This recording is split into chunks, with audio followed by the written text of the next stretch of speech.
Hi guys, it's your pal Dr. Sal again, and today we're taking a look at the ADHD drug Concerta. So what are the 5 most common side effects you could expect to experience if you're first starting out on Concerta, also known as methylphenidate? Well, the manufacturer gave us a very good insight into that in a study that they ran using 102 people. And unlike most of the other studies I've quoted for these ADHD medicines, instead of running it for a month, they actually ran it for 5 weeks instead of 4. Now, to illustrate the 5 most common side effects, I'm going to draw a circular frequency chart. So this is not a pie chart. It's not going to add up to 100% when I'm finished.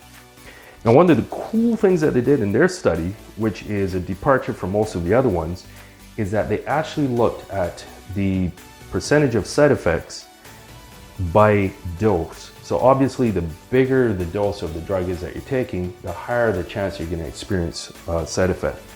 So I'm going to color code the 3 different strengths of this study. So anything in red is going to be at 36 milligrams. Anything in black is going to be at 72 milligrams. And anything in this light green here, lime, is going to be at 18 milligrams, the weakest dose. So let's go around the circle and start. So by far the most common side effect, affecting a full third of people at 72 milligrams, was a decrease in appetite. And that tends to be true across the spectrum of psychostimulant ADHD medicines. For the other strengths, so the reduction in appetite at 72 milligrams was 34%. At 36 milligrams, it was 22%. And at 18 milligrams, it was 20%. So just as you expect, there's a progression upwards. The higher the dose, the higher the chance of the appetite suppression. And when we finish, I'm going to go around again in a circle and explain some strategies to get around or work around some of these side effects. The next big one that people complained of in 21% of patients was dry mouth. Dry mouth. And that 21% was at the higher range of strength is 72 milligrams. For 36 milligrams, it was 7%. And for 18 milligrams, it was, strangely, 8%. Now, next big one was nausea. Nausea was in the high range group, the 72 milligram group. Nausea or upset stomach with dosing, that was at 15% for the upper dose. At 36 milligrams, it was 16%. And as you drop down to 18, it was 8%. So again, a typical progression of what you would expect. Next 2 big deal breakers were headache and insomnia, which both came in at 17% at the higher range, 17% and 17% for headaches and trouble sleeping, insomnia. Again, you would expect the insomnia because these are psychostimulants.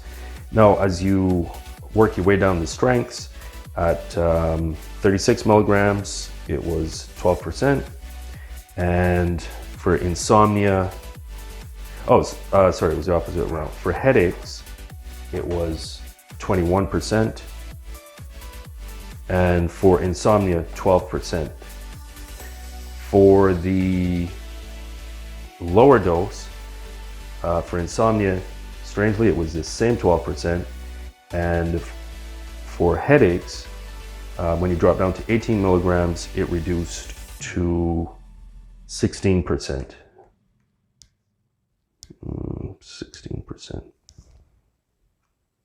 So this is a little unexpected. You would figure that in the mid-range dose, it should be lower than at the high dose, but that isn't how it actually panned out. That might just be an artifact of the study itself or the cluster of people that they were studied in that study. Maybe if the study was larger or longitudinal for a longer period of time, maybe then it may have borne out what you would expect by logic. All right, so that is the main side effects to expect.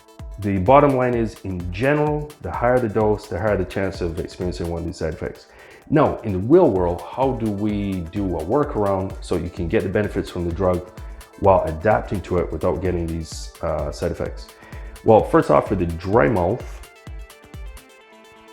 I have never actually had to stop anybody from taking Concerta as a consequence of it.